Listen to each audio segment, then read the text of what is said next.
And thank you to Desert Financial Credit Union for sponsoring our Rim Country Community Spotlight program right here on KRIM 96.3 FM. Chris Higgins in the studio. Hope everyone is having a great Thursday morning. Beautiful weather out there, nice and sunny again. Might be getting some rain this weekend. That would be glorious. Well, if you're listening on the radio, know that you can also watch us live on the KRIM FM Facebook page and YouTube channel. This morning, our guest in the studio is CASA Coordinator Mariah Lantz from CASA of Gila County. Good morning, Mariah. Good morning. How are you doing? I'm doing great. Oh, thank you so much for coming in this morning. Thanks for having me. Oh, you're so welcome. I know we did a little bit of juggling, and you were very gracious and understanding, just getting shifted around a little bit. But we love having you on the program and sharing about CASA of Gila County, the program, how people can get involved. I know this morning you said you brought some numbers. So I know there's people that love numbers and love hearing about the impact that your organization has on our community, and also it shows the need as well.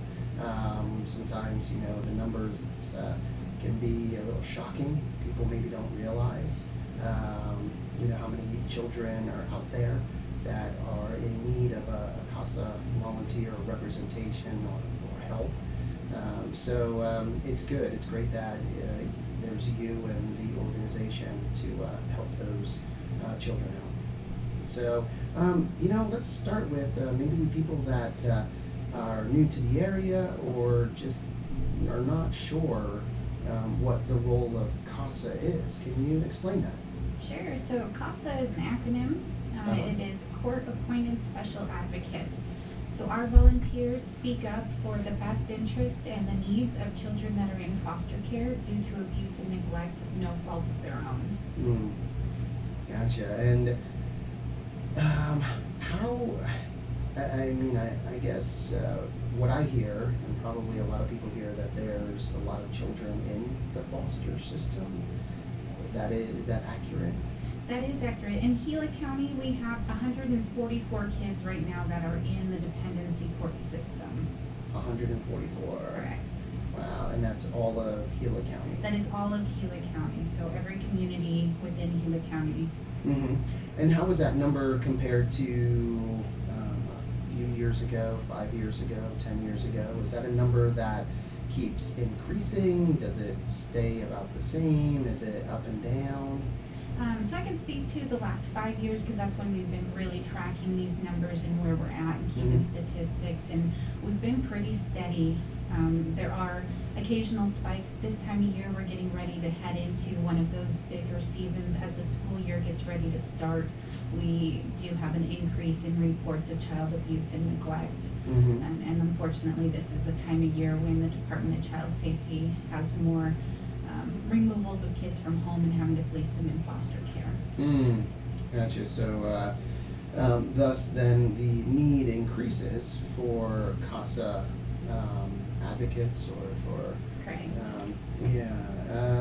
And approximately how many people do you have as CASA advocates? Right now here in Payson, or serving for Payson, we have 11 volunteers. Wow, that is That to me at least it sounds like a higher number, like a good number. Is that kind of normally where you're at, or do you usually have more than that? We usually have more like 15 or 16. Okay.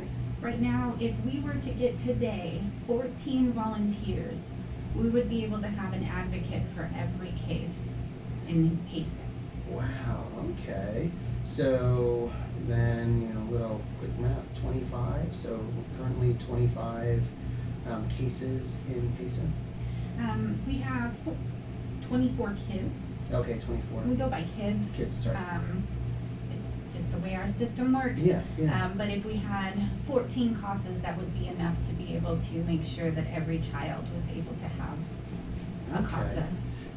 Is it a case where a CASA volunteer can have more than one child, or is it recommended just really one child? Our volunteers right now average about 3 kids. Oh, okay. Yeah. Yeah, wow, all right. And so can you share with everyone listening and watching what being a CASA volunteer, what that involves, approximately how many hours that takes, and so on?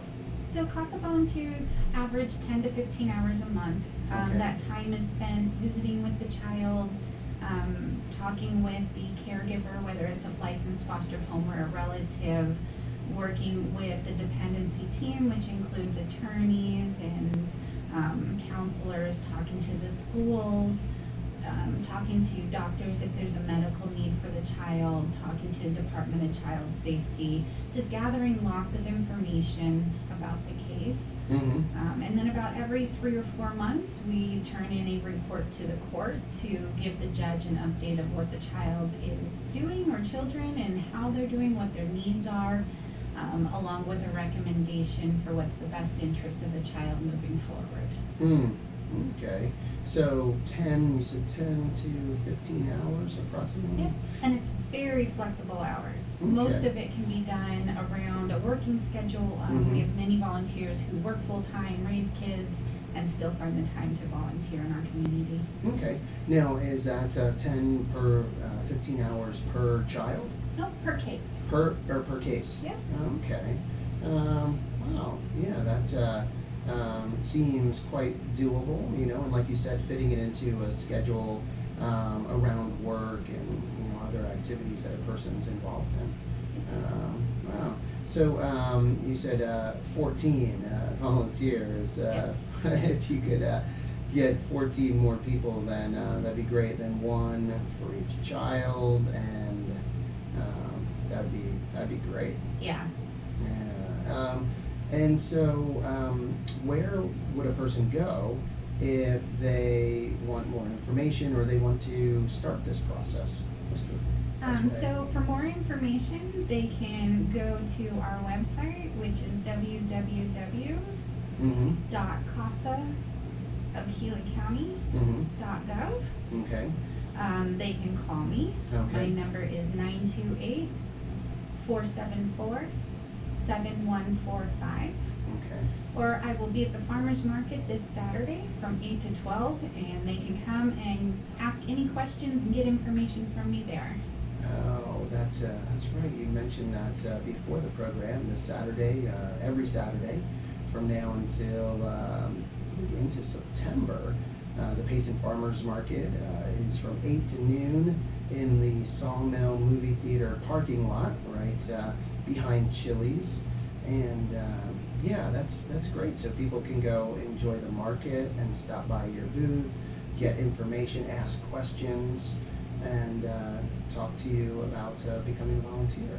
Yes, Oh, absolutely. that is is really good. Now, how long? It's been a little while now. How long that you've been in Payson and serving Payson? So in the child welfare role, I've been doing that for the past 5 years here in Payson. I've resided in the Payson area for almost 40 years now. For almost 40 years. Yes. Really? Yeah, I've been here my whole life. Wow. So born and raised here in Payson? First started moving over here when I was 2 weeks old, so pretty close to born. I think you could, a little technicality. Yeah. 2 weeks. That's still, really young, practically. Yeah. Wow. Wow. Okay. So you're a long time Yes. resident. So what drew you into this position and working for CASA? I've always had a desire ever since I was little to want to help kids. My mom was a teacher, so when I was a little kid, I grew up thinking I wanted to be a teacher. Once I became an adult and kind of reality set in, I realized that wasn't the right path for me. As I was raising my stepkids, it didn't seem like a good idea to be involved with child welfare. I thought that would be too much on them and too much on myself. Once they were older and moved out and on their own and stable, that's when I decided to pursue what I've always wanted to pursue, which is helping kids in foster care. Wow. Wow. So, 5 years now you've been involved with CASA. Um, and the community, how does Payson maybe compare with other rural communities as far as, the number of volunteers and the participation that CASA receives from the community? We actually do pretty good for being a rural community. We have some amazing community members that a lot of these volunteers volunteer for multiple organizations, not just one. So we do have an amazing community who comes together to help those in need. Some of our more rural counties really struggle to have one or two volunteers to even help out with some of their kids in foster care. Wow, that would be hard. And maybe the numbers are lower, or they have fewer children, but still to not have that much support, that would, I feel, make it very hard. It does. It greatly impacts the children in their dependency case and their ability to meet a permanency and get out of the dependency court timely. So I guess that's another factor, is children are coming in and also moving out of the system. Is that correct? Correct. Okay. And then that would, I guess, change a little bit the need, or how many volunteers you would need, or the number of cases as well, children coming in and going out. Correct. The case it's a fluid number. It is definitely changing on a regular basis, but for the most part, we stay pretty consistent with that need here in the Payson area to be anywhere from about 45 to 65 kids that are in a dependency at any time. Yeah, again, talking with Mariah Lantz, the CASA Coordinator for CASA of Gila County. And if you've ever been interested in being a CASA volunteer and an advocate, I guess that's what the term, an advocate, Yes. for a child in the foster care system. You can go to their website, which again, what is that one? www.casaofgilacounty.gov. Okay, or they can give you a call, and your phone number again is 928-474-7145. all right. And if you're heading out to the farmers market this Saturday, which I know they've been busy. Have you been out there yet this year? I got out there the opening morning was the last time I've been out there. Wow, so Yeah. Memorial Day weekend. Yes. And that was, I got out there at the end, like right towards the end, but I was told that it was a very busy market, a lot of people. Yeah. Yeah, so yeah, and it's stayed pretty busy. I know last Saturday, with a little bit of rain, not as many people out there, and this weekend, I'm not sure, we'll have to wait and see, what the weather looks like. They're saying, a chance of rain, but you never know in Payson. Exactly. And It you- change when you blink your eyes.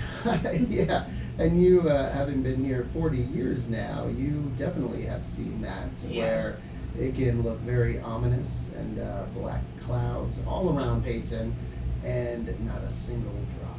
Yes. But I won't even talk like that. I'm sorry. I don't even want to talk like that, because hopefully we will get some rain here Friday, Saturday, one of those days. So again, CASA of Gila County, it just is a wonderful way to help children in the community that are in the foster care system that need a voice, need someone to be there for them, to support them, and to help them out through that time in their life, and hopefully they move on to whether it's,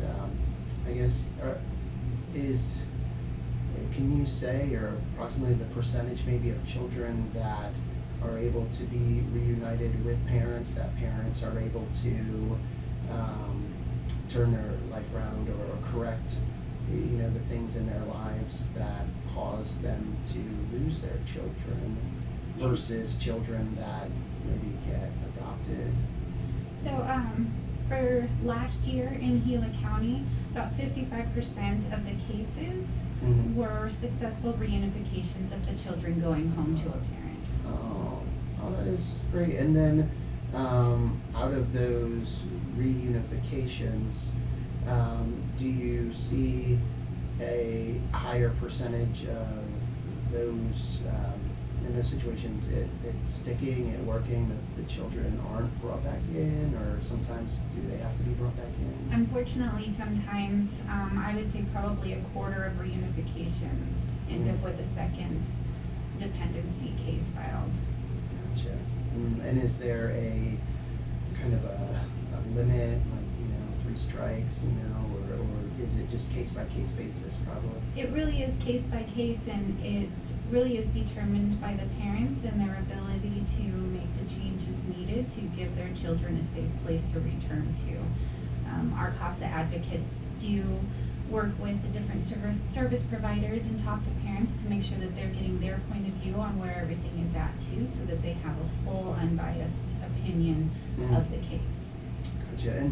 And are there, and you mentioned a little bit, but other organizations that you work closely with here in town that support CASA, or that you work together with them to do this?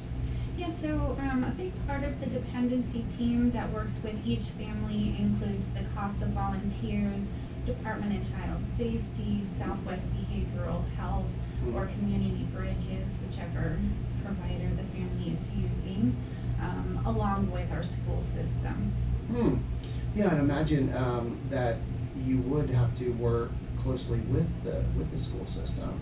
Yes. Yeah, so I guess I know we had her in here maybe a month or a month and a half ago, but the new, I don't want to say guidance counselor, but, or a counselor that they have, and it was really the first time we were told that there had been someone in that position that is working at the middle school and high school, and how there was such a need for someone in that position. So, and do you know her name, or do you know?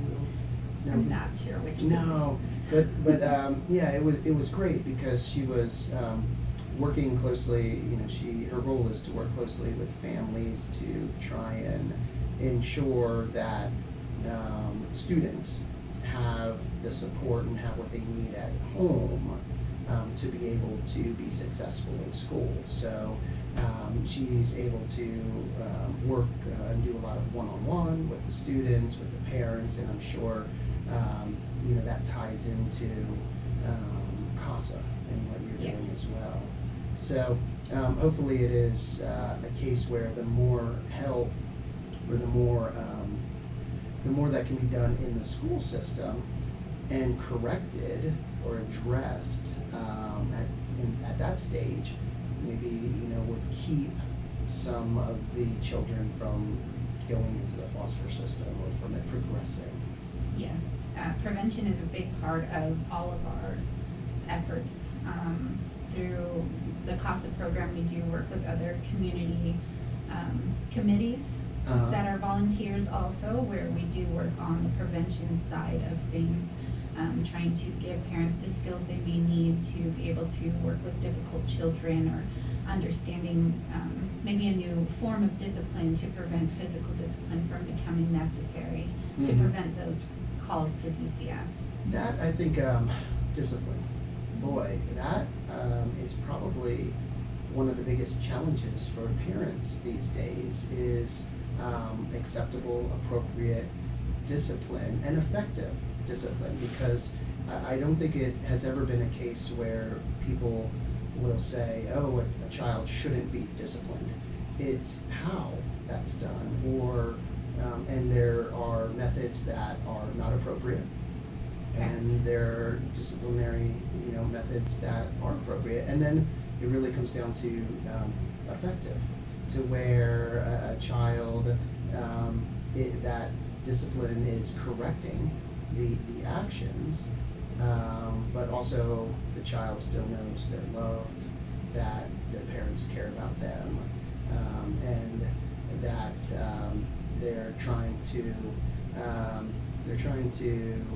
educate or show them that this is not acceptable behavior and this is acceptable behavior.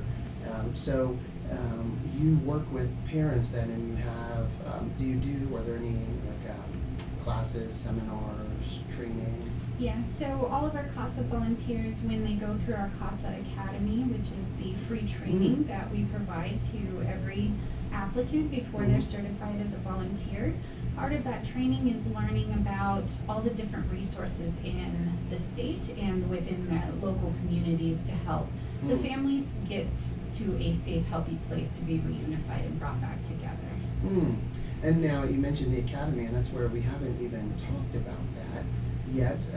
But can you talk a little bit about the academy and people and what its purpose is? Sure. So the CASA Academy is approximately 30 hours of training that the applicants receive. It gives them an overview of the CASA program and the dependency process. Kind of helps them understand what the court process looks like, what foster care looks like, what their role as an advocate for these children is, and helps them work through how to be effective in that role. Afterwards, myself and Emily, who are the two coordinators in Gila County, provide support ongoing for all of our advocates through training, one-on-one conversations, attending meetings with them.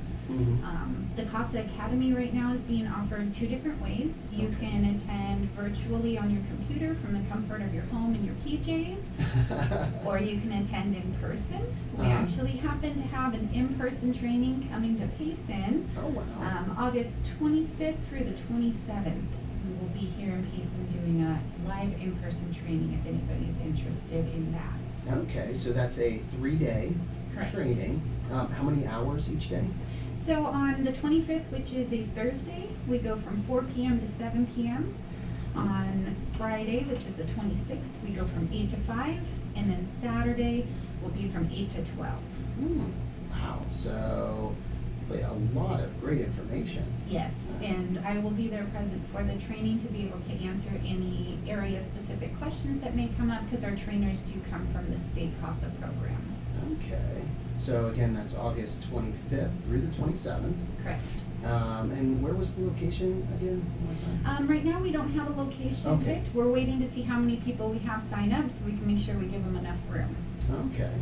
Right now we are looking at possibly holding it at the new county complex right there next to the courthouse and between there and the post office. Yeah, in their kind of meeting room. Yes. Meeting room there. Oh, that'd be great. All right. So again, if you would like to get signed up for that, you can give Mariah a call, reach out to her, via email, website. All of that information is on the CASA of Gila County. There you go, CASA of Gila County. And is that .org or .gov? .gov. Well, Mariah, thank you so much for coming in today. Of course. For sharing, and thank you, more importantly, for everything you do and your team does, and all of the volunteers for the children in the community that need that voice, that need an adult, a person to be there for them and speak up for them. So that is, it's great what all of you do. And again, if you're watching and you would like to be a part of the CASA team, contact Mariah. And if you're out at the farmers market, Payson Farmers Market this Saturday, stop by the booth and get some more information. Say hi, say thank you. Stop by and say thank you to Mariah. But again, thank you, Mariah. Thank you. You're very welcome, and thank you everyone for listening and watching today. Time to get back to the music with some Steve Winwood, Rolling Stones, Beach Boys, and more. But first, let's get a quick update from the National Weather Service.